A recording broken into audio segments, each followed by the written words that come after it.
पर्युपासते ये चाप्यक्षरमव्यक्तं तेषां के योगवित्तमा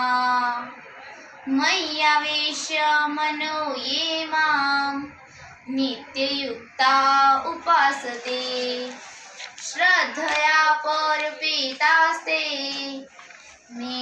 युक्ततमा मता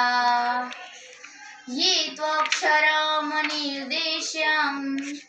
अव्यक्तं पर्युपासते सर्वत्र गमचिन्त्यं च कूटस्थमचलं ध्रुवं सन्निम्य इन्द्रियग्रामं सर्वत्र समबुद्धय ते प्राप्नुवन्ति मामेव सर्वभूतहिते रता क्लेशोऽधिकरस्तेषाम् अव्यक्तासक्तचेतसाम् अव्यक्ता हि गतिर्दुःखं देहवर्भिरवाप्यते ये तु सर्वाणि कर्माणि मयि सन्न्यस्य मत्परा अनन्येनैव योगेन मां ध्यायन् उपासते तेषाम् अहं समुद्धर्ता मृत्युसंसारसागरात् भवामि न चिरात् पार्थ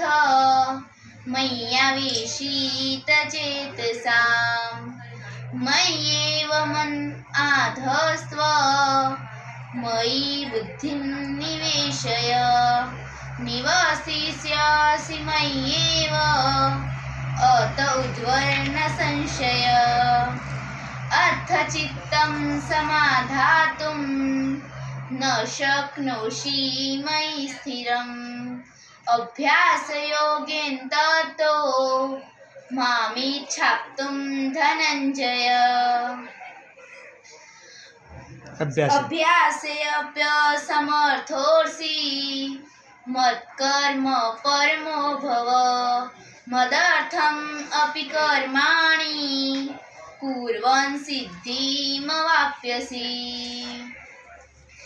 अथेतदप्यशक्तोषि कर्तुं मद्योगमाश्रित सर्वकर्मफलत्यागं तत्कुरु यतात्मवान् श्रेयो हि ज्ञानम् अभ्याससाजज्ञानाद् विशिष्यते ध्यानात् त्यागात् शान्तिरनन्तरम् अद्वेष्टा सर्वभूतानां मैत्रकरुण एव च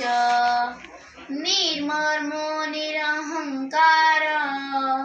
समदुःखसुखक्षमी सन्तुष्ट सततं योगी यतात्मा दृढनिश्चय मय्यर्पितं मनोबुद्धिर्यो मद्भद्रक्तः समे प्रिय यस्मान्नो द्विजते लोको लोकान्नो द्विजते च हर्षामहर्षा द्विगैर्मुक्तो यः च मे प्रिय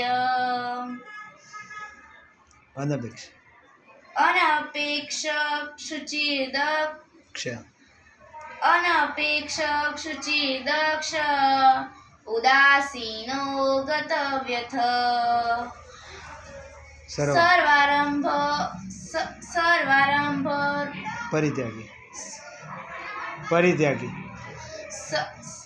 सर्वारंभ परित्यागी